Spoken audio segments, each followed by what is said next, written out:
Vamos falar de livro hot com quem entende tudo sobre o assunto?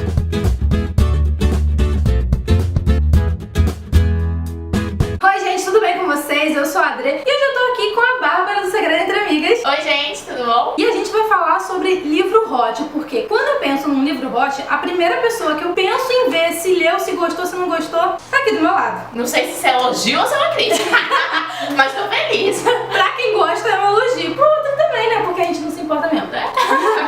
Então eu quero saber os seus melhores 5 livros hot, daquele que você, cara, tem que ler. Olha, é difícil porque eu tentei aqui mixar premissas, porque normalmente a gente tem a mesma premissa em livro hot. Principalmente quando a gente vai tratar de CEO, né? É sempre o CEO e a secretária. Muitas vezes muda isso aí. Vou até escrever um que seja... Eu até comecei o que era o inverso. Então eu separei aqui 5 livros que eu tentei dar uma fugidinha dessa premissa pra você. E vou te contar, tem muito nacional, sabe? Tem 3 nacionais. Adoro. E 2 que não são nacionais, mas vale super a pena. Então eu vou começar falando de Sem Vergonha, da Juliana Costa. Ela é uma autora que é a minha favorita de romance erótico no Brasil. Ele é muito bom. A gente vai conhecer a história da mina e ela é virgem. E aí ela tem esse probleminha pra resolver porque as amigas dela ficam tipo assim, como você é virgem, quer levar elas pras festinhas, ela não pode ir pras festinhas porque ela é virgem e tal.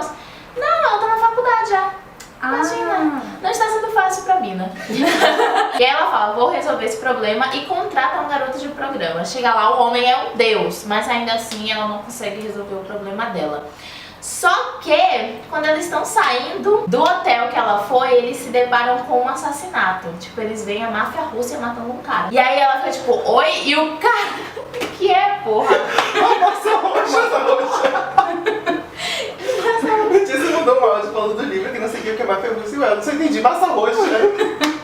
Aí eles estão saindo lá do hotel que eles foram sem conseguir fazer nada, o problema dela está intacto. E eles veem um assassinato, sabe? Eles veem a máfia russa matando um cara. Aí o cara da máfia russa vê ela. E aí eles, a partir dali, começam meio que uma coisa de fugir da máfia, sabe? E ela vai descobrir que o garoto de programa tinha outros contatos e a gente vai pra esse meio aí. É muito bom porque tem o problema, né? Tem o erótico, porque o cara é muito sensual. Ele tá o tempo todo querendo conquistar ela, mesmo naquele meio estranho, porque eles estão fugindo real de uma máfia e ele tá querendo conquistar ela e ela não quer se deixar ser conquistada, então tem esse jogo de conquista, além do mistério pra saber se eles vão ou não ser achados pela máfia. E o final é foda, é tipo aquele final que você fica suspirando pelo próximo, mas infelizmente o segundo volume não foi tão bom quanto o primeiro.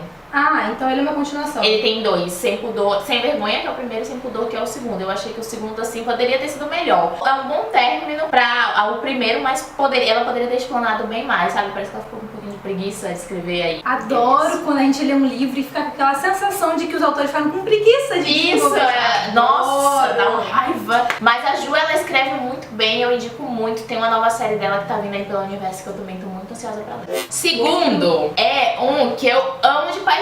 Foi tipo um dos primeiros eróticos que eu li e eu já acompanho há muito tempo. Não foi 50 tons, foi antes de 50 tons. Como você começou sem ser por 50 tons? E 50 tons eu li fanfic e esse eu não li fanfic. 50 tons eu li tradução, esse é nacional. E eu fui acompanhando todo o processo de publicação dos 2 livros, que é a Função Cio, da Tatiana Amaral. Ah, você sempre fala desse livro. Esse livro ele é muito interessante, ó. Os 2 primeiros, eles são muito parecidos. A gente tem aqui um protagonista, que é o Robert, e ele é CEO de uma empresa e ele é casado. E a gente sabe que tem um problema que envolve ele e a mulher, que eles não podem se separar. E aí, chega a Melissa, e a Melissa, tipo, derruba todas as estruturas do Robert, sabe? Ele fica de 4 por ela, quer muito ela, mas ele não pode se separar da mulher. Eles vivem esse relacionamento fora do casamento dele. O tempo todo ele está procurando motivos pra separar da mulher, sabe? Procurando, porque é um segredo da trama, sabe? A gente não sabe por que ele não pode se separar da mulher. Mas isso é falado no primeiro livro? Isso é falado no primeiro livro já. Amém, a gente já sabe. Eu já tô curiosa com isso. E aí, não, a resposta só vai sair no terceiro. Você só chega no final do segundo, é um tiro na tua cara. Você fica louca, desesperada. E pensa que eu li sem o terceiro ter sido lançado. Então eu fiquei numa coisa assim pra chegar no terceiro. E aí o terceiro é a maior reviravolta da história. Eu vi muita gente falar assim, ai, cansei, parei no segundo na metade, porque é tudo muito igual. Vale a pena pra você chegar no terceiro, Ou sabe? seja, os 2 primeiros livros são meio água com açúcar.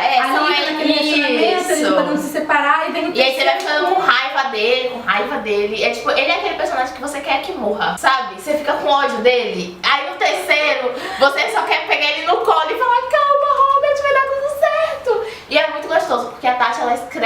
coisas eróticas de uma forma muito leve, muito fluida, sabe? Você não fica, não é pesado, né? Aquele É isso que eu ia perguntar. Algum desses livros dos que você já falou que você vai Só o falar, próximo. são aqueles bem escrachados? O próximo é bem escrachado. Pra não ler no transporte público. Pra não ler no transporte público. O próximo é o Peça-me o que quiser, da Megan Maxwell, que é uma trilogia. Peça-me o que quiser. Peça-me o que quiser agora sempre, peça-me o que quiser eu deixo. Então, Tá. Porque ele dá as Conheço. flores na capa. Eles têm até um quarto volume que saiu agora, também tem alguns spin-offs e ele é muito bom. E nesse a gente vai conhecer um pouquinho de swing. Troca de casais, casas de swing. A gente vai conhecer a história da Judith e do Eric. O Eric, ele começa a trabalhar na empresa e ele é conhecido como o Icerman, sabe? Ele é tipo aquele cara que não liga pra ninguém, que é todo assim, nariz em pé. E ele vê a Judith. Bem comum também. Em romance erótico, né? bem Vamos comum. convenhamos. E aí ele vê a Judith, aquela secretária toda risonha, e fala, quero essa mulher. E aí ele fala assim, Judith, vou precisar viajar pra Espanha. Vem Judith comigo. Coisa que ela não fazia antes, sabe? Ele começa a querer levar ela pra umas viagens desnecessariamente, só pra estar junto dela. E ela gosta de estar perto dele, mesmo sabendo que ele não é um bom cara, sabe? Que ele não é um bom partido, ele só é um cara rico. Gente, mas como homem é gostoso. A gente não quer, muita- exatamente. E sabe o que é mais legal? É que a Megan, ela descreve tão bem ele, e ele é um cara tão maravilhoso que eu não consigo pensar em uma pessoa. Sabe, todo romance erótico, quando você lê o personagem, você já associa alguém. Ele é impossível de associar. Porque é a perfeição. Ele é a perfeição em pessoa. E é muito fantástico. Eu gosto muito. E aí tem essa pegada de troca de casais. Tem personagens que vão aparecer no meio da trama e que depois vão ganhar livros próprios. Então é muito interessante por causa disso. Mas é muito, muito hot. É tipo aquele livro que você fantasia real. Não é aquele livro pra você depois botar na prática. Apesar de que você pode também, né? Em uma casa de swing. Depende do seu tipo de pessoa. Mas a maioria lê pela fantasia mesmo. É, porque assim, tem muito livro erótico que a gente consegue ali imaginar, mas tem outros que você não Isso. consegue. Nem gente, como é que encaixou ali? Porque. Exatamente. É esse o ritmo É dele. esse o ritmo dele. Mas ele é muito gostoso de ler e é muito fluido. E a gente também tem problemas que vão sendo envolvidos aí na trama. A Judith, que é apresentada ao novo mundo quando se fala em sexo. Então é muito bom por causa disso, sabe? É diferentão. E aí, o próximo também é nacional. E é um livro que é diferente. Que é O Caminho de Afrodite, da Camila Moreira. A gente não tem uma história só. A Camila, é o único livro que eu não li dela. Nossa, ele é muito bom porque a gente não tem uma história contínua. Ele é um livro com vários contos dentro de um mesmo livro. Mas as histórias se interrelacionam de alguma forma. Não, porque é a mesma protagonista. É assim, diferente, bem diferente. É porque a gente tem uma protagonista e tem duas protagonistas. Tem uma escritora, que é a Vanessa, e ela acabou de ter bebê, ela tá numa fase muito calma da vida dela. Só que ela é escritora de livro erótico e ela não tá inspirada pra escrever um livro erótico. E a editora tá tipo pressionando que ela precisa lançar o livro, ela precisa lançar o livro. E aí Será que isso ela... tem alguma coisa a ver com a vida da Camila? Talvez, né? Acho que pode ter. Pode ter. E aí ela entra no bate-papo da UOL. Não da UOL, literalmente. Ela entra no bate-papo. Bate-papo da UOL. Ela tipo fala assim, baby, chega pro marido e fala, baby, vou precisar aqui fazer uma pesquisa de campo, sabe? E ela entra pra conversar real com caras. E aí chega lá, ela vai encontrar uma mulher que se chama Afrodite. E aí ela explica pra essa mulher o que ela tá fazendo ali, por que ela precisa estar ali. E essa mulher fala, então pera aí, vamos na janela anônima que eu vou te dar um livro inteiro. E aí ela começa a contar as aventuras sexuais dela. A Afrodite começa a contar as aventuras. E aí cada capítulo é uma aventura sexual da Afrodite em vários lugares do Brasil. E é sensacional, porque a gente não sabe quem é a Afrodite, a gente não faz ideia de como ela é. A gente só acompanha as aventuras dela, sabe? Gente, muito diferente. Diferente de tudo que eu já li. E é tipo o mais escrachado da Camila, sabe? A mulher, ela fala tudo de todo jeito. E a Camila é escrachada. Eu sempre falo que é um livro que é muito amor, mas quem não gosta de hot escrachado, não indica o Camila. Se esse é o mais escrachado. É o mais escrachado dela. E é de rir também, sabe? Você se bola de rir. Então nesse livro a gente vai conhecer as aventuras da Afrodite, narradas pela Vanessa, mais a história delas duas conversando. Isso, e sem elas saberem quem são, né? O final é muito gostosinho, sabe? Aquele livro que além de ser sexual, ele vai falar muito sobre a amizade delas duas, o que vai construindo ali. E é muito gostoso de ler mesmo, vale muito a pena, é bem fininho. Já gostei. E pra findar, eu vou falar sobre um que eu li agora, que é Corpo, que eu tenho até aqui da Audrey Carlan, o primeiro volume da série Trinity. Aí aqui a gente vai conhecer a Gillian. Ela acabou de sair de um relacionamento... Isso não é nome áudio. Ela acabou de sair de um relacionamento abusivo. Tipo, há 2 anos ela saiu de um relacionamento abusivo e desde então ela não consegue se relacionar com caras contra pessoas, sabe? E ela não consegue ser aquele tipo de pessoa que sai por uma noite com um cara, sabe? Ela ainda é meio encucada com essas coisas, porque o cara pressionou ela muito psicologicamente, tá? Xingava ela muito, e ela ainda leva isso pra vida dela, mesmo tendo grupo de apoios e coisas do gênero. E aí, nesse livro, ela trabalha numa empresa, numa fundação, que ajuda mulheres que sofreram de violência doméstica. Pela primeira vez, ela vai numa reunião dessa fundação, onde ela vai conhecer o Sil. E aí ela chega na reunião, é tipo um hotel muito massa, ela tá no bar e chega um cara, um deus. E o cara conversa com ela assim... Tem que ser sempre um deus, né? Não pode ser mais ou menos. E aí o cara conversa com ela assim, ela fica tipo, não quero, porém não quero, porém não quero. Aí o cara, toma meu telefone, se você mudar de ideia, você me liga. E aí ela sobe pro apartamento pensando assim, por que eu não fui? E aí no dia seguinte ela tem uma reunião importante, ela fala, assim que eu sair da reunião amanhã, eu vou ligar pra ele e vou sair com ele. Chega na reunião, que é o cara, o presidente da fundação que ela trabalha. Gente! E é interessante esse livro porque tem essa pegada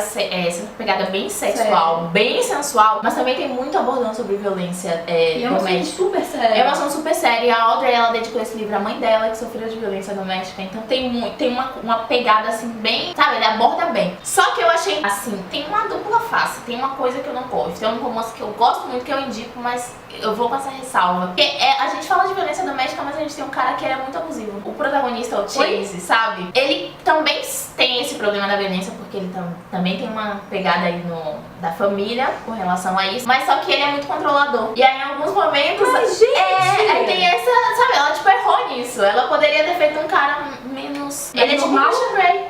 Ele é tipo Christian Grey. Citar justamente o Christian, porque, gente, aquele relacionamento é abusivo. Ele é tipo Christian Grey. E aí eu quero ler pra ver se, assim como aconteceu com 50 Tons, ele vai melhorar, né, no decorrer. Porque o volume termina, mas a história continua no próximo. Então a série inteira é com a mesma Eu não sei se é a protagonista. série inteira com a mesma protagonista, mas o próximo é com a mesma protagonista. E o legal é que a gente tem aqui um drama forte, porque ela começa a receber umas coisas estranhas aí de uma pessoa que a gente não sabe se é o ex-namorado. Então a gente tem essa pegada ainda pra descobrir, sabe? Tem esse quê de mistério. Ou seja, tem vários gêneros misturados. Dentro de um livro só, tem várias vertentes e vale super a pena. E a Audrey, eu tava também curiosa pra saber se ela ia escrever bem um livro longo, né? Ia te perguntar isso agora, porque a Garota do Calendário é tipo muito micro. pequeno e a gente tem começo, meio e fim, todos os livros ali. E aí ela escreve bem longo, sabe? Ela consegue estender bastante a história de uma forma que não fica muito repetitiva.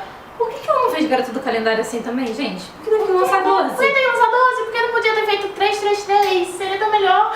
Vai e volta, mas enfim. Eu gostei muito, eu super indico Corpo. Tá valendo a pena esse daqui, é bom mesmo. Já vou ler, mas já vou ficar de olho nisso daí, porque já é uma delas. vai ser um ponto que com certeza também não vai bater demorar. Porque não tem lógica, né? É isso, gente. Espero que vocês tenham gostado do vídeo. Adorei ter a Vá aqui. Obrigada, muito obrigada pelo convite. Espero que vocês tenham gostado das dicas. E caso você ainda não tenha se inscrito no canal, se inscreve, tá aqui embaixo e em algum lugar dessa tela. E é isso, gente. Beijos. Até o próximo vídeo. Tchau.